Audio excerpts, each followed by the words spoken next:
जादू करेल असं मला वाटतंय, खात्री आहे मला. यानंतरचं सादरीकरण करण्यासाठी येते रत्नागिरीची कष्टी शेख.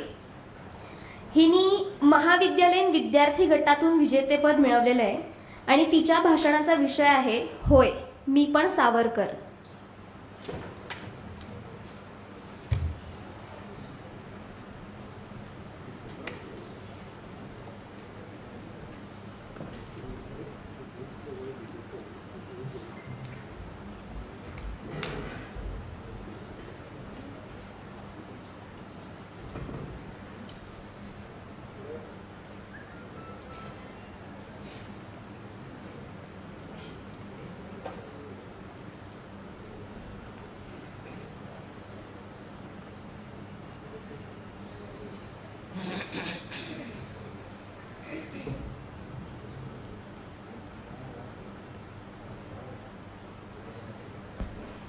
नमस्कार, मी कष्टी सलीम शेख, रत्नागिरी.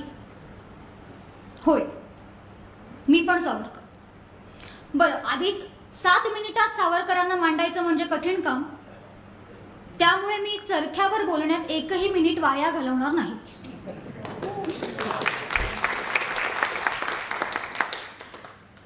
त्याऐवजी मी सावरकर मला काय समजले, मला काय भावले हे माझ्या अल्पबुद्धीप्रमाणे मांडायचा प्रयत्न करेन.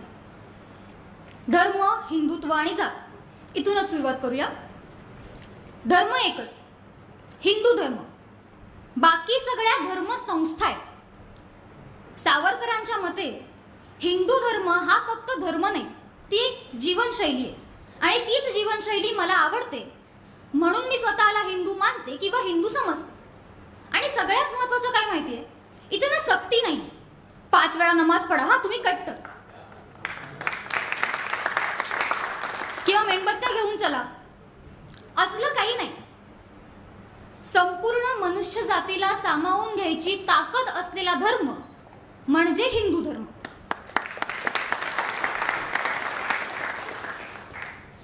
आणि हो, आज हे सगळं मी इथे उभी राहून बोलू शकते याचं कारण हिंदुत्व आक्रमक नाही,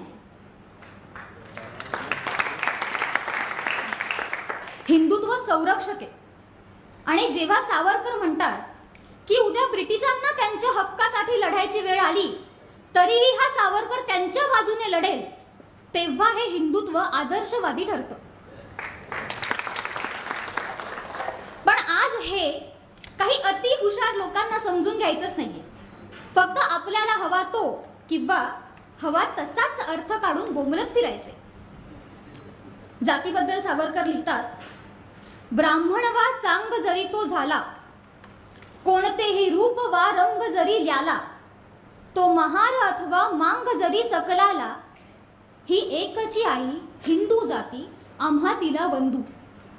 जातीभेद त्यांना मान्यच नव्हता. माणुसकी हा माझा धर्म आहे असं मला सांगायला आवडेल असं म्हणणाऱ्या सावरकरांना आज काही अशिक्षित लोक एका जातीच्या चौकटीमध्ये अडकवायचा निष्फळ प्रयत्न करतात, हे आपलं दुर्दैव. माझ्या घराकडून 5 मिनिटावरती एक मंदिर आहे, पतित पावन मंदिर. मी जिथे जाते हे सावरकरांमुळे, कारण सावरकरांनी ते मंदिर सर्व धर्मियांसाठी खुलं केलं होतं. आणि हो, मी तिथे जाते हेही त्यांच्यामुळेच. असो, आज मला इथे एका वेगळ्या विषयावर बोलायला आवडेल. सावरकरांनी नेहरूंना काही सूचना केल्या होत्या, त्यातली एक सूचना त्याबद्दल मी आज बोलणार आहे, ती म्हणजे शिक्षण संस्थेसंदर्भातली सूचना. सावरकरांनी नेहरूंना सांगितलं होतं की ही ब्रिटिशांनी रुजू केलेली शिक्षण संस्था बदला. ती बदलली गेली नाही आणि म्हणूनच आम्ही शाळेत काय शिकतोय, फ्रान्सची राज्यक्रांती, जर्मनी आणि फ्रान्सचं युद्ध. भारतात राहतो ना आपण की युरोपात राहतो? छत्रपती शिवाजी महाराजांचा इतिहास शिकवा, झाशीच्या राणींचा इतिहास शिकवा, टिळक, आगरकर, सावरकरांचा इतिहास शिकवा. आणि नवीन काहीतरी म्हणे भावना दुखावतात. अफजल खान म्हणे सुफी संत होता. कधी ठरलं हे? अचानक मध्येच साक्षात्कार झाला. साक्षात्कार वगैरे असं काही नसतंच ना, इथे जरा फार मोठे शब्द झाले. इथे सगळं आकाशातून. असो, जिभेला आळा घालते. भावना दुखावतात म्हणून आम्ही काय करतो? धडे काढतो. का धडे काढायचे आपण? अरे समजावा. अफजल खान, शाहिस्ते खान होते वाईट तर होते, मान्य करा. आणि भावना दुखावताय तर बॅगा भराणी जा, बघा तुम्हाला कोण घेतंय.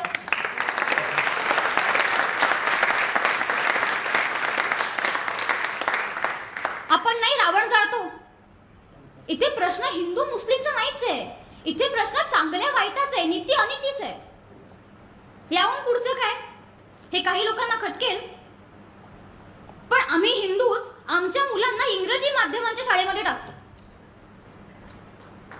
तिथे आमची मुलं परिपाठाला ख्रिस्ती धर्म प्रार्थना शिकतात, ख्रिस्ती धर्म प्रार्थना म्हणतात. मी ज्या मराठी शाळेमध्ये शिकले तिथे आम्ही साने गुरुजींच्या प्रार्थना म्हणायचो. शाळेमध्ये भगवद्गीता पठणाच्या स्पर्धा व्हायच्या आणि त्यामुळे आज माझे भगवद्गीतेचे अध्याय तोंडपाठ आहेत.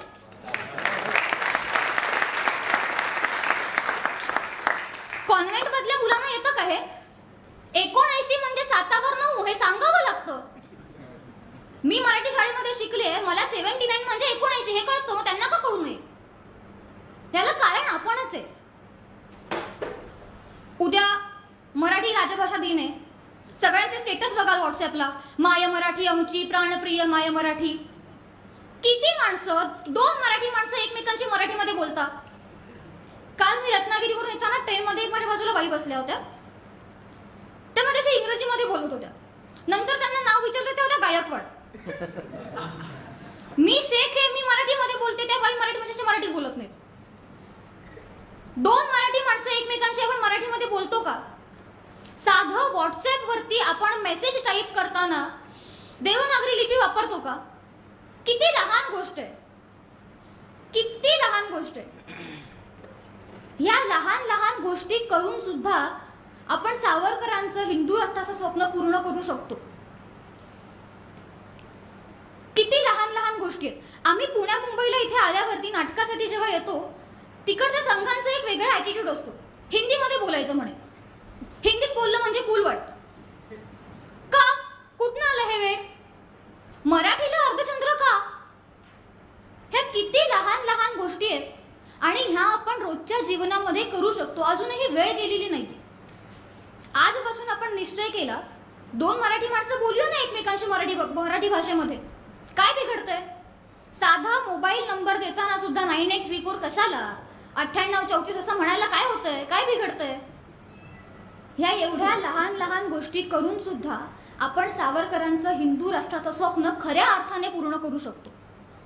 आणि तेव्हा जसं सावरकर म्हणाले होते, स्वतः मुक्त होऊन ती मुक्त करील जगता, ममतेच्या समतेच्या सुजन रक्षणाला. म्हणजेच हिंदू जाती स्वतः मुक्त होऊन पूर्ण विश्वाच्या हक्कासाठी लढेल, समतेने ममतेने लढेल आणि सगळ्या विश्वाला तिचा हक्क मिळवून देईल.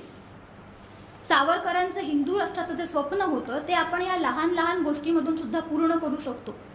मला आज इथे हेच मांडायचं होतं आणि म्हणून मी मुद्दाम हा विषय निवडला. वेळेचं भान राखून मी थांबते. आणि हो, कुणाच्या भावना दुखावल्या गेल्या असतील तर माफी मागते. थँक्यू.